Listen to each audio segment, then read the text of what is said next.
Hi everybody. So we're going to talk about the Scotch opening. It is a beginner opening that you can play, and it can actually get quite complex if you want to do like the Scotch Gambit and some variations. So when you are starting the game, if your opponent does play e5, as we know, we move the knight to f3 to attack this pawn. Now, there are many ways that black can protect this pawn. They can push the pawn to d6 to play the fielder's defense. They can move their knight to c6, which is like the main line idea. So if they do that, as we know, you can try to bring your bishop to c4 to do the Italian. If you want to turn this into 4 knights, you can move your knight to c3. But the Scottish opening is a direct attack to get control of the center. It is one of the principles, trying to get control of the center, these 4 squares. So after you push the pawn to d4, there are many ways that black can continue. The most common move is that they do capture your pawn. We capture back with the knight. And this is where things get interesting. If you are a beginner and you do play this, your opponent might actually capture your knight. And this is a very popular idea. And you just capture that back. Easy. Right now, white does control the full center, so this is a big advantage. And there are some advantages to this. For example, if black brings a knight right away, they are developing the knight, they are putting pressure over the pawn. But it is actually a little bit too early. We can attack the opponent's knight with our pawn, forcing them to move the knight. There's only one move they can do to not move the knight, and that's to like pin the pawn to the king. But for such a move, you can actually just like block with your bishop. You can use this bishop to block as well. So you can castle afterwards. We are still going to be attacking the opponent's knight. But yeah, if they do move the knight, they can actually go somewhere like h5. They can go back to g8. If they go back to g8, it is the 6th move in the game, and they haven't made, well, it appears that they haven't made any moves. So that's why this is such a good dominating position for white to do. And now we can continue like this. If the knight goes to h5, this is not the ideal score for the knight, because if the knight goes somewhere like that, it actually can't go anywhere in this position. So we can try to trap the opponent's knight by moving the pawn to g4. That's actually going to be a very good idea. So that's why if they do capture your knight, you are going to be in a very good position, right? So they don't actually have to capture your knight. They can try to bring their knight out, attacking your pawn, and you can protect that by bringing your knight out to here. They can pin your knight, so they actually want to capture your pawn. So you can actually pin their knight. So again, this turns into something simple. We still have control of the center, so it is a good position. They can push the pawn to attack your bishop. You can trade if you want. You can capture there. There are many different ideas that you can do. They can do a castle as well. You can bring your bishop. You can try to do a castle. Those are very good ideas. Now in this position, you can also try to do something a little differently. Developing the bishop is very good because you do want to do a castle to get the king out of the way. But you can also try to capture the opponent's knight and then try to push this pawn, so that we will be putting pressure on this pinned knight. However, if the opponent does capture with this pawn, you are now asking for a queen trade. And if like you move the queen over here, that is something that you can do, but they will bring their rook to attack your pawn. So we cannot successfully move the pawn here. That's going to be a little issue. So there is an idea to capture the opponent's knight to push this pawn, but if your opponent does play well, it doesn't really work. So yeah, move your bishop out, do a castle. You are going to be in a good position. So as we said, if the opponent captures, you capture back with the knight. We looked into what happens if they move their knight, or if they capture the knight on d4. Now the main line idea is that they bring their bishop to c5. They are going to be putting pressure on our knight with 2 pieces, and right now only 1 piece protects the knight. So we need to protect this knight with more. To do this, you can push the pawn to c3, or you can bring the bishop to e3. e3 is going to be a little bit better because if your opponent doesn't know the theory that much in the Scotch opening, you can try to do a discard attack right now. For example, if they move their knight to f6, a seemingly very good idea trying to attack this pawn, capture this pawn. There's an incredible plan for white to do. It's a very quick plan. It's only 2 steps.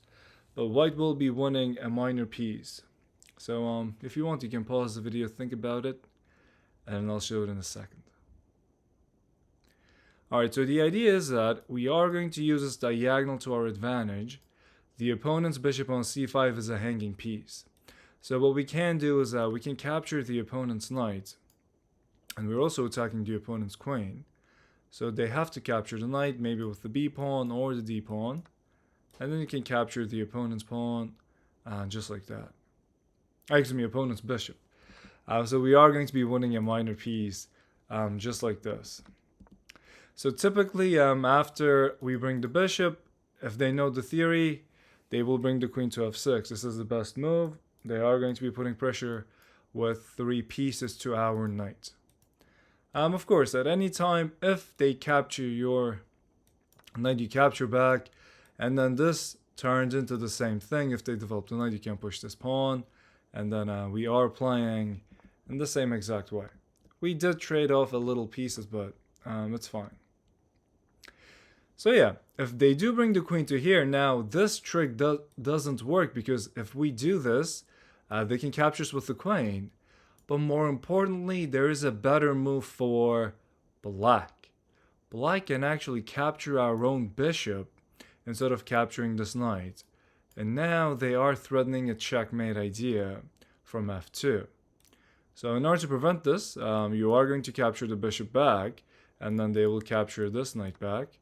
So material-wise, it is equal. However, white does have isolated double pawns, and black is already putting pressure over here. You can like move this, but like they can bring that. So black does have a better position structurally because of this trade that gave us the isolated double pawns.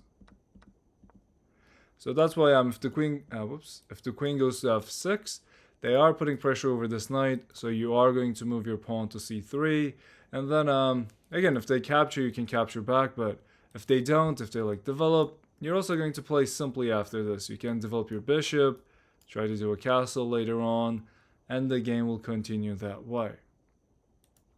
So this is what we can try to do if they capture this pawn, you capture back with the knight, and then they bring their bishop, right? You usually don't want to trade this nicely located knight to this not so centered knight. You want to protect it so that if they capture you, you still control the center, right?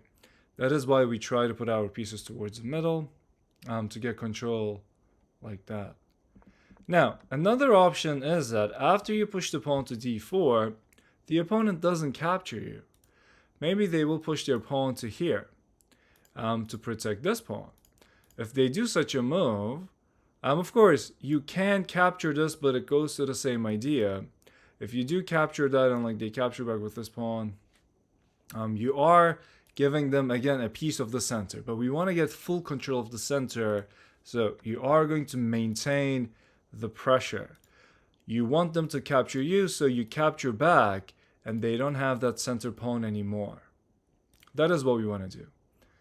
So in this position, there are 2 main things that you can do. Well, actually many things, but these are like the main ideas. You can push the pawn to d5, pushing this knight back, and then if you want, you can develop your knight. Again, bring the pieces, play simple chess afterwards, develop your pieces. If you want to play aggressively, you can even push the pawn to c4 to have like 3 pawns in the center. This is an inaccuracy. We generally don't want to push 3 pawns in the center, but when playing against humans, psychology-wise, it does work. Because they will try to like attack your pawn structure afterwards. So supporting it is a nice idea. The other move that you can do instead of pushing the pawn is to pin the opponent's knight.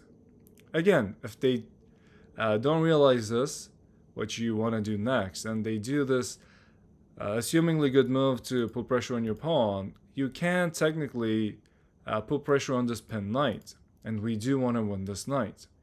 However, there is a way for black to get out of this without getting into a material disadvantage.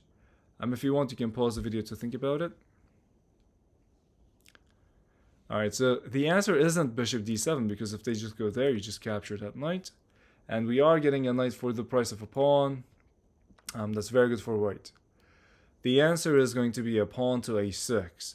They are going to attack the bishop who is doing this pin. So if you want, you can capture this knight. But you can also go back. If they go over here, you can go back to here. And now if they are not going to attack over the queen side, they did push the pawns a little bit too much. We are attacking their knight, so they have to move the knight into somewhere safe. They usually go over here to attack your bishop, or they go back to here. If they do that, your pawn is still under attack, so you still need to protect this. Just be careful if you move the knight in this position to this square and they attack you right away. You kind of have to move the knight, and this pawn will be hanging. So again, think about what the opponent wants to do, and those are the ideas. So this is going to be another move that we can try to do. If you want, you can push this. If you don't want to do a direct attack and you want to play more safe in a safer way, you can bring your knight to c3 to protect this, and you are keeping this pressure, right? If your opponent captures you, you capture back with the knight, and we are going to be putting pressure on this pinned piece, and we do now have a fork threat. Again, like if the opponent doesn't pay attention to this knight and they bring this bishop here, you capture, they capture, you capture, and now we are going to be winning the rook. The best move is to block with the bishop, so the opponent's queen also protects our rook, and you capture, they capture back. White is winning right now. They are attacking here, but it's okay. We do have an exchange up right now. So it might look like this is a little bit tricky. It's actually not so tricky. You just have to see these patterns, ideas that the opponent wants to do. So instead, black should be like moving the bishop to here to get out of this pin.